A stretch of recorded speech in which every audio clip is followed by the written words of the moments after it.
जंगल के किनारे एक साए को दिखता है जो शायद उन्हें डरावने क्रीचर्स का था। वो घबराकर वापस लौट आता है। उसी रात जो आदमी वॉच टावर पर पहरेदारी कर रहा होता है उसको भी नीचे कुछ अजीब सा दिखाई देता है। वो भी एक साया ही था, इसीलिए डर के मारे वो तुरंत अलार्म बेल बजा देता है। बेल की आवाज सुनकर पूरे गांव में हलचल मच जाती है। इस गांव में हर घर के नीचे एक तहखाना है और खतरा महसूस होते ही लोग वहीं पर जाकर छुप जाते हैं। ये भारी होती है क्योंकि वो लूशियस का इंतजार कर रही होती है। थोड़ी देर के बाद लूशियस आता है और उसको भी तहखाने में ले जाता है। पूरी रात जंगल से अजीब आवाजें आती रहती हैं। सुबह जब लोग बाहर निकलते हैं तो हर घर के दरवाजे के सामने लाल रंग का निशान बना होता है। ये साफ इशारा होता है कि अब उन जीवों के साथ किया गया समझौता टूट चुका है। पूरे गाँव में अफरा तफरी मच जाती है। एक मीटिंग बुलाई जाती है जहाँ लूशियस सबके सामने कबूल करता है कि उसने जंगल की सीमा को पार किया था और उसको वहाँ पर एक जीव भी दिखा था।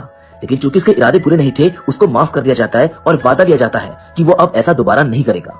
इसके कुछ समय बाद ईवी की बहन की शादी होती है और पूरा गांव खुशी मनाता है। लेकिन जब सभी लोग घर लौटते हैं तो देखते हैं कि हर घर के बाहर किसी ने मरे हुए जानवर टांग दिए हैं। ये देखकर एक बार फिर से डर का माहौल बन जाता है। लूशियस फिर से ईवी से मिलने जाता है और दोनों तय करते हैं कि वो जल्द ही शादी करेंगे।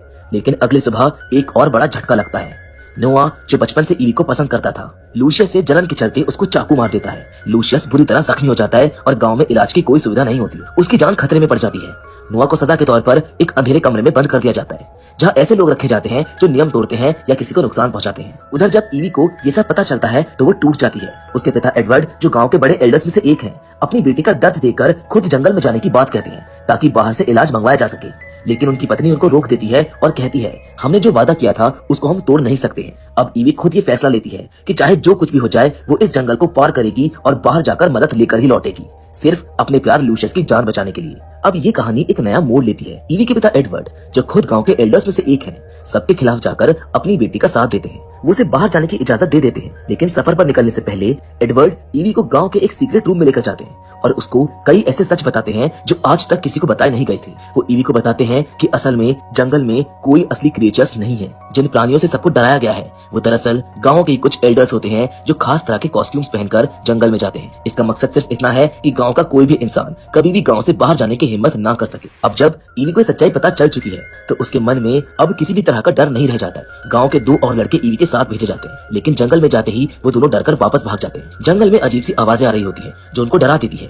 लेकिन ईवी डरती नहीं है क्योंकि उसको पता है कि ये आवाजें असली नहीं है। उसके पिता ने बताया था कि पेड़ों पर कुछ डिवाइसेस लगाए गए हैं जो हवा चलने पर ऐसी आवाजें निकालते हैं। दूसरी ओर गांव में सभी एल्डर्स एडवर्ड से नाराज हो जाते हैं। वो कहते हैं कि इतने सालों की मेहनत से हमने इस जगह को दुनिया से छुपा कर रखा था और अब ये राज बाहर जाने वाला है। लेकिन एडवर्ड उनको भरोसा दिलाते हैं कि ईवी को सब कुछ पहले से समझा दिया गया है और वो किसी को कुछ भी नहीं बताएगी। अब जंगल में ईवी अकेले सफर पर होती है। तभी वो एक गहरे गड्ढे में गिर जाती है। लेकिन किसी तरह वो वहाँ से बाहर निकल आती है। तभी उसे कुछ आवाजें सुनाई देती है जैसे लकड़ी टूटने की और पत्थर गिरने की, जैसे कोई उसका पीछा कर रहा हो। ईवी डर जाती है क्योंकि ये आवाजें उसकी अपनी आवाजों की नकल कर रही होती है। उसको लगने लगता है कि शायद कोई असली क्रिएचर उसके पीछे है। फिर एक भयानक क्रिएचर सच में उसका पीछा करने लगता है। लेकिन ईवी की सूझबूझ और तेज इंद्रियों के चलते यानी कि उसके सिक्स्थ सेंस के चलते वो उस गड्ढे तक पहुंच जाती है जहाँ पर वो पहले गिरी थी। और जैसे ही वो प्राणी उसके पास आता है ईवी एक तरफ हट जाती है और वो क्रिएचर गड्ढे में गिर जाता है। इधर गाँव में एल्डर्स उसी सीक्रेट रूम में जाते हैं जहाँ पर नोआ को कैद किया गया था। लेकिन वहाँ पर नोआ नहीं होता है। कमरे में एक गुप्त रास्ता होता है और वहाँ जानवरों की खाल और कुछ सामान रखा होता है। तब एल्डर्स को पता चलता है कि गांव में जानवरों की हत्या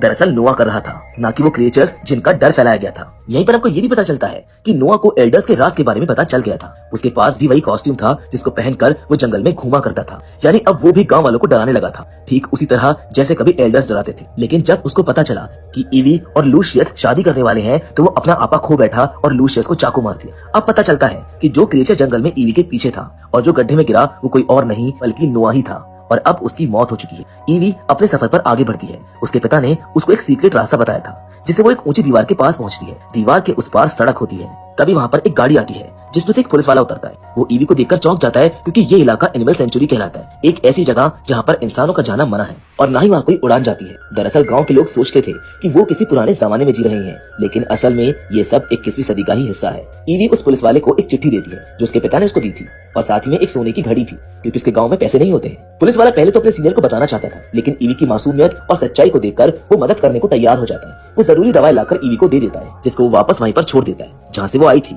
ईवी वापस गांव लौट आती है और दवा अपने पिता को दे देती है। लूशियस को दवा दी जाती है और यहाँ से कहानी एक उम्मीद के साथ आगे बढ़ती है। जहाँ जंगल से लौटने के बाद ईवी गांव वालों को बताती है कि उसका सामना एक क्रिएचर से हुआ था, लेकिन अब वो क्रिएचर मर चुका है। ये सुनकर नोआ के माता पिता समझ जाते हैं कि वो क्रिएचर असल में उनका बेटा नोआ था, मगर वो इस बात को किसी से कहते नहीं है। गाँव के बाकी लोग अभी डरे हुए हैं क्योंकि उनके दिलों में क्रिएचर्स का डर अब भी जिंदा है। अब सवाल उठता है कि आखिर एल्डर्स ने इन काल्पनिक क्रिएचर्स को क्यों बनाया था। सच्चाई कुछ यूं है कि साल 1972 में एडवर्ड यानी ईवी के पिता एक प्रोफेसर थे। वो ऐसे लोगों की काउंसलिंग करते थे जो अपनी जिंदगी में बहुत कुछ खो चुके थे। इनमें से ज्यादातर लोगों ने अपने परिवार, दोस्तों या करीबियों को हिंसा और क्राइम की वजह से खो दिया था। तब एडवर्ड ने एक अलग ही रास्ता चुना। उन्होंने उन सभी दुखी लोगों को साथ लेकर एक नई दुनिया बसाने की सोची, एक ऐसी दुनिया जहाँ पर ना कोई जुर्म होगा, ना कोई लालच, ना बाहरी खतरे। उन्होंने एक प्लान तैयार किया जिसमें एक ऐसा गांव बनाया जो पूरी तरह से बाहरी दुनिया से कटा हुआ था। ना कोई बाहर से अंदर आ सकता था और ना ही कोई अंदर से बाहर जा सकता था। एडवर्ड एक बहुत ही रईस इंसान थे। उन्होंने अपने खानदानी पैसे से एक बड़ा सा इलाका खरीद लिया और उसी के बीचों बीच इस गांव को बसाया। उन्होंने इस बात का भी ध्यान रखा कि सरकार और पुलिस से सब कुछ छुपा रहे। इसलिए उन्होंने पुलिस को और सरकार को फंडिंग देना शुरू कर दिया ताकि कोई भी उस जगह की तरफ ध्यान ना दे। पुलिस को ये निर्देश थे कि गांव के चारों तरफ की सड़क पर निगरानी रखी जाए और कोई भी उस दीवार को पार ना कर सके। साथ ही में सरकार को पैसे दिए जाते थे ताकि उस इलाके के ऊपर से कोई हवाई जहाज भी ना गुजरे। गांव के लोग जो यहाँ पर लाए गए थे वो सब तब बहुत छोटे थे, इतने छोटे कि उन्हें बाहरी दुनिया की कोई याद नहीं बची थी। धीरे धीरे वो बड़े हो गए, जो यहीं की जिंदगी को असल जिंदगी मानने लगे। गांव को 19वीं सदी की तरह बसाया गया था। ना कोई तकनीक, ना कोई आधुनिक चीज, सब कुछ पुराने जमाने जैसा। ईवी ने जब गांव में आकर बताया कि उसने जंगल में एक क्रिएचर को मारा तो गांव वाले और भी ज्यादा डर गए। अब एक बार फिर से लोगों के मन में यकीन बैठ गया है कि ये क्रिएचर सच में होते हैं और इसी डर की वजह से गांव का सबसे बड़ा राज एक बार फिर से छुपा रह गया। कोई भी सच्चाई जानने की कोशिश नहीं करेगा क्योंकि डर एक बार फिर से इनके ऊपर हावी हो चुका था। अब गांव के लोग फिर उसी 200 साल पुराने ढंग से जिंदगी जीते रहेंगे जैसे वहाँ पर कुछ बदला ही ना हो, जिसके साथ ये रहस्यमय कहानी यहीं पर खत्म हो